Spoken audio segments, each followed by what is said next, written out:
Today we're going to go out to Scripps Coastal Reserve and Biodiversity Trail located in La Jolla, California. This is a wonderful short loop that's easy to do for everybody and has wonderful ocean views. This trail came in at 0.65 miles with about 29 feet of elevation gain, and it took a little bit about 19 minutes to walk around. Parking for this trail is located in a residential neighborhood, so always be courteous to the homes that are around, pick up after yourselves, and depending on the time, try to keep the noise down the best you can.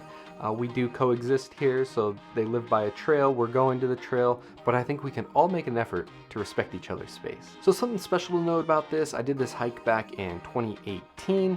I'm a little unsure if this trail is currently open. Make sure to do your research beforehand.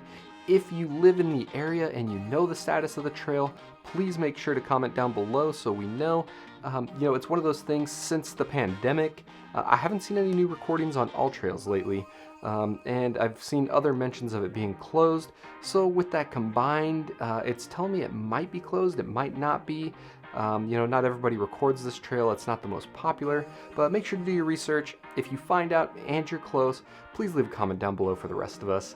That way we know if we can go check out this place or if we just need to wait a little bit longer. So while I was on this trail, the full thing was not open. A lot of the trail is still being restored, and you'll be able to see those signs for habitat restoration along the route. Please make sure to respect them. We don't want to be going over or under the chains.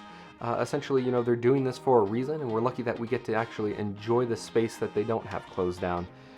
So if we can all respect that, stay away from the cliff edge, which is actually very dangerous. I know everyone likes to take photos there, but who knows when the edge is going to give out. They put those fences up there for a reason.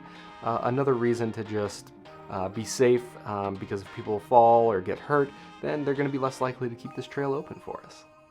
I don't really have too much more else to say. I wouldn't travel too far for this trail, but if I am in the area, I would definitely check it out again because it is a nice casual walk with some amazing views.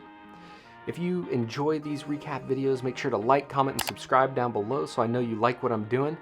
Also, if you're looking for the extended cut, something you could do on the treadmill or just do some more trail research, I'll put a link to that in the description below. I think it's time. Let's go to the trail.